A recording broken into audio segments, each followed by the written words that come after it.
माझी लाडकी बहीण योजनेच्या लाभार्थी महिला ज्या आहेत त्या माता भगिनींना आम्ही त्या ठिकाणी सूचना केल्या होत्या। त्यानुसार जवळपास 1,20,00,000 अधिक महिलांची ई-केवायसी ची प्रक्रिया 100% पूर्ण झालेली आहे आणि 50 लाखापेक्षा अधिक अशा महिला आहेत ज्यांची साधारणपणे 60-70% ही जी प्रक्रिया आहे ती त्या ठिकाणी पूर्ण झालेली आहे। मधल्या कालावधीमध्ये अतिवृष्टी असेल, पूर परिस्थिती असेल, अवकाळी पाऊस असेल, म्हणजे मे महिन्याच्या पहिल्या आठवड्यामध्ये जो पाऊस सुरू झालेला आहे तो साधारणपर्यंत जवळपास 5 ते 10 नोव्हेंबर पर्यंत पाऊस सुरू होता। बऱ्याचशा ठिकाणी पुराची परिस्थिती सुद्धा होती, अतिवृष्टी सुद्धा झाली आणि त्या ठिकाणी महिलांचे काही असणारे जे कागदपत्र असतात, काही दाखले असतात, तर ते त्यांना म्हणजे पुराच्या परिस्थितीमध्ये सुद्धा इथं काही भरपूरशा लाभार्थ्यांनी गमावलेले आहेत। त्या दृष्टिकोनातून आणि त्याचबरोबर ज्या विधवा महिला आहेत किंवा ज्या एकल महिला आहेत, म्हणजे ज्यांचे वडील वारलेले आहेत पण डिवोर्स झालेला आहे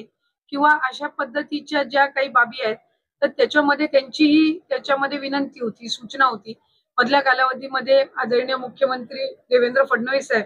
दोन्ही उपमुख्यमंत्री शिंदे साहेब आणि आदरणीय दादांच्याकडे सुद्धा त्या संदर्भातली चर्चा करण्यात आली आणि 31 डिसेंबर पर्यंत आपण ई-केवायसी करण्याची मुदत ही वाढवत आहोत, म्हणजे जेणेकरून ज्या काही जिथं अतिवृष्टी झाली, पूर परिस्थिती झाली, तिथल्याही महिलांना ई-केवायसी साठी त्या ठिकाणी अधिकची मुदतीतून त्यांना ई-केवायसी ची प्रक्रिया पूर्ण करता येईल। या व्यतिरिक्त ज्यांचे पतीचं निधन झालेलं आहे, वडिलांचंही निधन झालेलं आहे, अशांकडे जे सर्टिफिकेट नाहीयेत, म्हणजे अशांकडे त्यांचे जे डॉक्युमेंट्स नाहीयेत, त्यांचं डेथ सर्टिफिकेट असेल किंवा डिवोर्सचे न्यायालयांच्या जे काही डिवोर्सचे सर्टिफिकेट्स असतात, म्हणजे कोर्टचे जे डॉक्युमेंट्स असतात, ते त्यांना अपलोड करण्याच्या दृष्टिकोनातून किंवा